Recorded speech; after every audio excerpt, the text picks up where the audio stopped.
Punya bisnis plan itu tidak hanya bermanfaat buat kita sebagai pemilik bisnis, tapi punya bisnis plan juga bermanfaat buat orang lain yang ingin tahu lebih banyak tentang bisnis kita.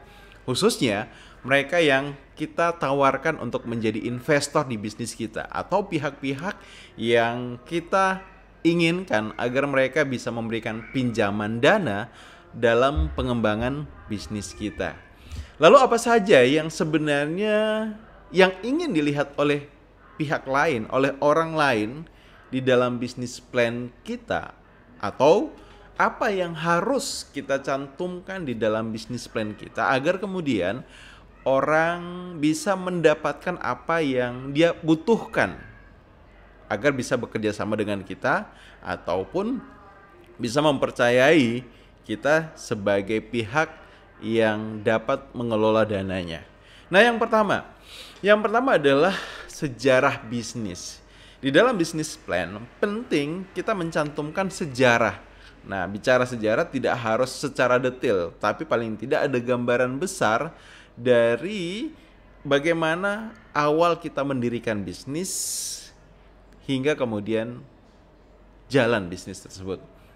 Ya, jadi orang butuh tahu sejarah bisnis agar mereka bisa memahami apa sih sebenarnya visi kita di dalam bisnis tersebut. Apa dorongan kita yang membuat kita menghasilkan bisnis tersebut dan bagaimana ceritanya sehingga kemudian akhirnya kita bisa punya bisnis seperti yang kita harapkan. Nah, itu yang pertama. Jadi sejarah bisnis. Orang senang untuk cari tahu bagaimana sesuatu awalnya bermula hingga kemudian ada. Kemudian di dalam proposal bisnis ataupun di dalam perencanaan bisnis penting untuk juga kita cantumkan hal-hal yang itu sifatnya menjadi sebuah anggunan, jaminan.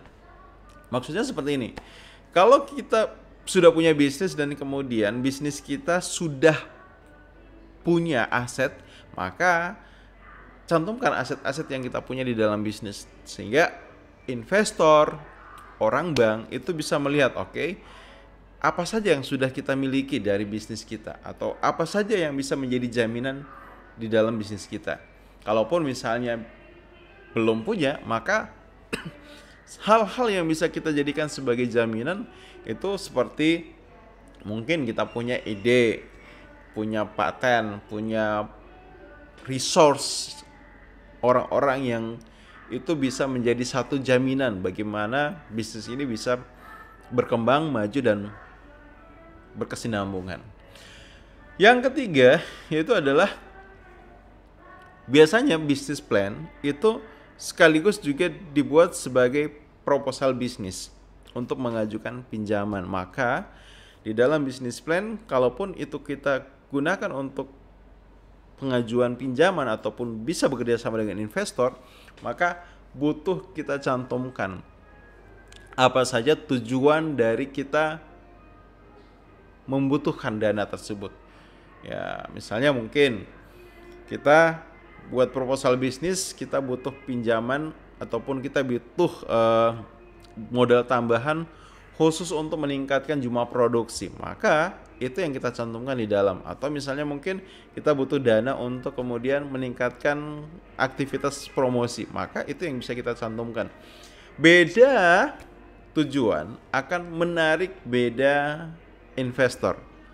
Beda tujuan akan menarik bagaimana perbedaan treatment mereka yang akan meminjamkan uang kepada kita. Sehingga penting kita mencantumkan itu semua agar mereka yang baca bisnis plan kita itu menjadi paham, tahu itu apa sih sebenarnya rencana kita, apa sih tujuan kita butuh tambahan dana, dan apa yang kemudian mereka bisa lihat dari potensi dari penambahan dana yang akan kita lakukan di dalam bisnis kita. Nah, kemudian hal lainnya juga yang ada di dalam bisnis plan yang membuat orang tertarik untuk mempelajari dan mengamatinya adalah seperti apa kondisi permintaan produk ataupun jasa kita. Jadi ketika kita punya produk ini kan kita butuh pasarkan. Maka para investor butuh tahu itu sebesar apa permintaan produk ataupun jasa kita oleh pasar. Semakin produk kita dibutuhkan, dicari, diinginkan oleh pasar, maka investor, orang-orang lain yang melihat perencanaan bisnis kita akan semakin termotivasi karena melihat bahwa bisnis ini ibarat berlian yang berkilau yang membuat banyak orang tertarik. Namun ketika misalnya permintaan bisnis kita masih sangat sedikit, sangat kecil, nah ini juga akan menjadi pertimbangan orang untuk berinvestasi. Nah, lalu bagaimana misalnya mungkin kita punya bisnis plan dan karena bisnis kita baru dibuka, baru jalan, kita baru mungkin merintisnya sehingga dari segi permintaan yang real itu belum banyak. Nah, kita bisa bikin yang namanya perkiraan, ya, perkiraan. Kita bikin yang namanya proyeksi dengan membuat berbagai macam analisa di mana seperti apa sih kebutuhan pasar terhadap produk kita. Bagaimana produk kita bisa menjadi solusi bagi masalah-masalah yang ada di pasar. Dan kaitkan dengan seberapa besar pasar yang ada di sekitar kita. Maka dengan cara itu pun kita bisa memberikan satu gambaran kepada investor atau kepada pihak lain bahwa ketika kita membangun bisnis dan proyeksinya permintaan atas produk kita di masa depan itu akan besar dan menarik untuk kemudian membuat mereka berinvestasi di dalam bisnis kita. Nah, kemudian biasanya di dalam setiap business plan itu ada yang namanya struktur organisasi atau struktur kepemilikan. Ini juga adalah bagian yang menarik untuk dicermati oleh investor. Kenapa? Karena di dalam struktur organisasi, struktur bisnis itu mereka akhirnya bisa punya gambaran secara clear, secara jelas, oke, bisnis ini itu punya siapa sebenarnya.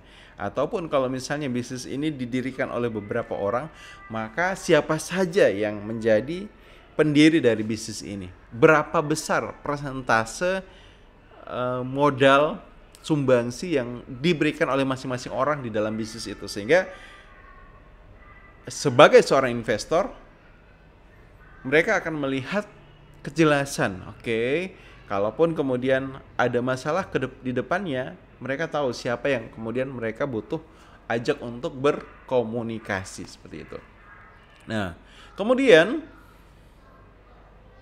hal lainnya yang menarik orang untuk mempelajari sebuah perencanaan bisnis yaitu berkaitan dengan proyeksi di masa depan, proyeksi pertumbuhan pasar, proyeksi pertumbuhan permintaan, proyeksi pengembangan produk maupun jasa di masa yang akan datang, dan proyeksi-proyeksi yang kita paparkan di dalam perencanaan bisnis itu menjadi acuan bagi pemilik bisnis untuk mengembangkan atau oleh investor untuk berinvestasi di dalam bisnis kita.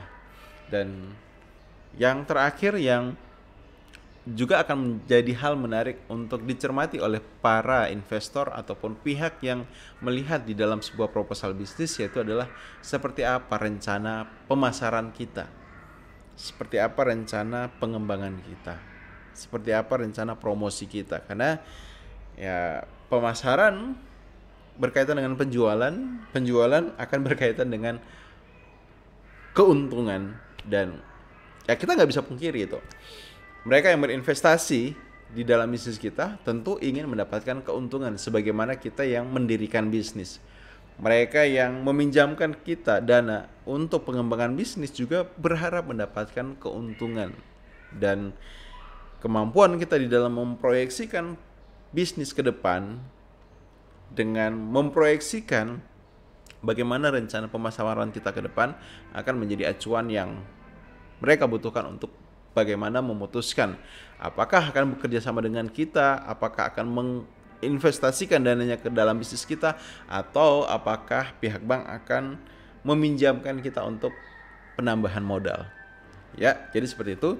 Jadi itulah beberapa hal yang ingin dilihat orang di dalam sebuah proposal bisnis, yaitu berkaitan dengan sejarah bisnis, kemudian apakah di dalam bisnis itu ada hal yang bisa dijadikan sebagai anggunan ataupun jaminan, apa tujuan dari kita meminjam ataupun membutuhkan dana tambahan, seperti apa permintaan produk ataupun jasa kita, bagaimana posisi kepemilikan bisnis itu, dan seperti apa proyeksi bisnis ke depan terkait dengan produk, operasional, dan rencana pemasaran.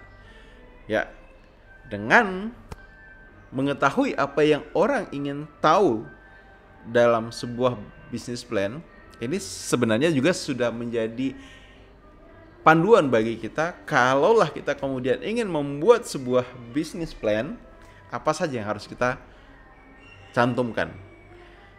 Saya akan jelaskan lebih detail lagi pada video selanjutnya. Sampai ketemu dan see you.